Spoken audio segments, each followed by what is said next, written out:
Trivium released their 9th studio album on April 24th, titled What the Dead Men Say. Trivium is an American heavy metal band from Orlando, Florida. They formed in 1999 and they are signed to Roadrunner Records. Like I said, they have 9 albums and they have been nominated for a Grammy. The band consists of Matt Heafy on rhythm guitar and vocals, Corey, I never remember how to pronounce your last name, so I'm not even going to try it, also on guitar, Paulo Gregoletto on bass, and Alex Bent on drums. Before I get into the songs, I need to talk about the artwork real quick. It is a burned rose that is turned upside down, but when I first saw it, when it was revealed, I thought it was a rotten piece of garlic.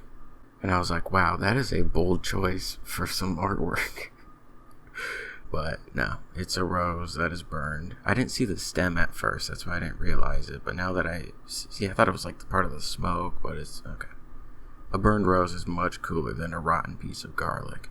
Anyway, let's just get into this. So the very first track is IX, which is the Roman numeral for 9. And this is their 9th album, so if you put your brain to use, it works out.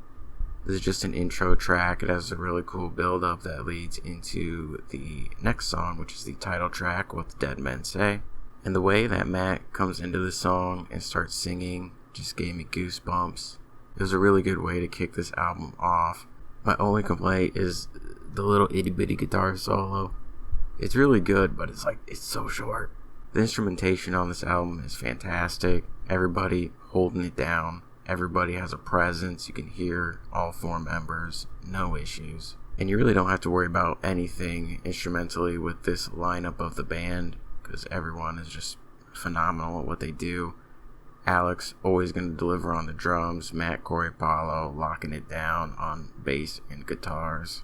Matt's vocals just keep getting better and better. And in my opinion, this is the best lineup that this band has ever had. And Alex needs to stay with this band. This is his 2nd album with them, and both albums he's been a part of have been incredible. And I don't even think they've released their best album yet, which is kind of crazy to say considering they're 9 albums deep. You would think by then a band has released what most fans would consider to be their best yet, but I don't agree. Obviously that's just an opinion, but I think they have yet to create their best album. It is still coming sometime in the future. Shogun and The Sin in the Sentence are both tied for my favorite Trivium album, but now you throw this one into it, man oh man.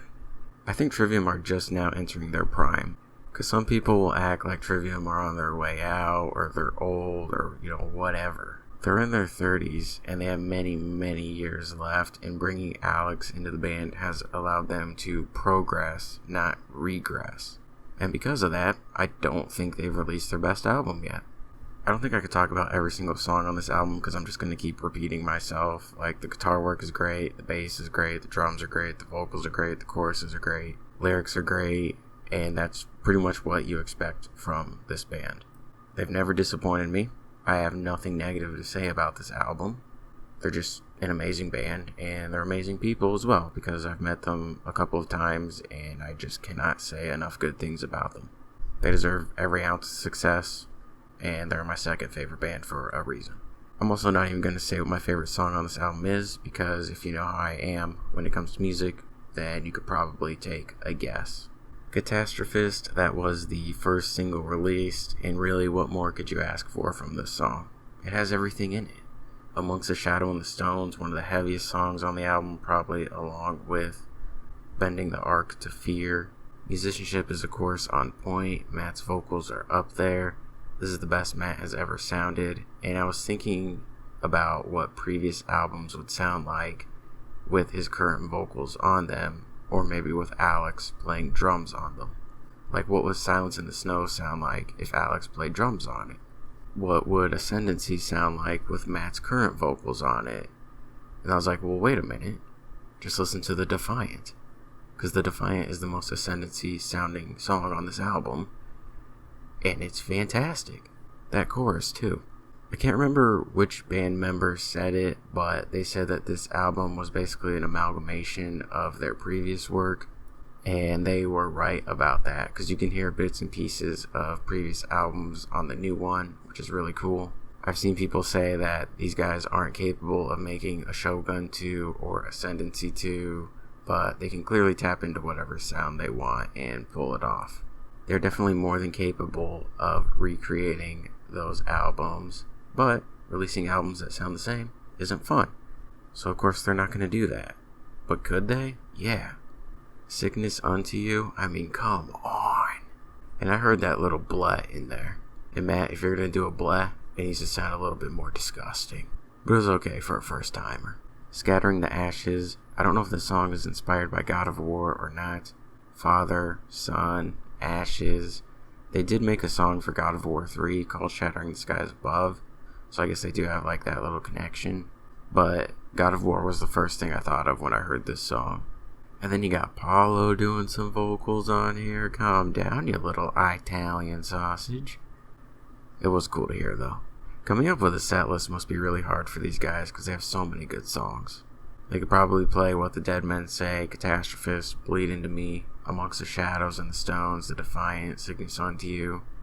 They could easily put 6 songs just from this album alone on a set list, if not more. I honestly wouldn't even mind them playing the whole album in its entirety. But we gotta wait for concerts to come back for that, because of this stupid virus. Again, this is the best version of the band. They play and write so well together. Alex is an absolute game changer on the drums. And like I said before, the best is yet to come for this band. They are on the up and up. And they aren't showing any signs of slowing down. So my rating for this album is a 9.5 out of 10. And the reason I did not give it a 10 is because there's still more albums coming out this year. And if I think that those albums are better than this one, then I need that extra little room, that extra little half-point space to give that album a 10. So this one's just going to sit at a 9.5 for now. It's really a 10. But later on in the year, it'll be bumped up to a 10, more than likely. My scores are never final until the end of the year when I choose my top 5 albums of the year. So right now, 9.5 out of 10, but really a 10 out of 10. And with that said, I will put links in the description if you want to check this album out. I highly recommend that you do. What the Dead Men Say by Trivium.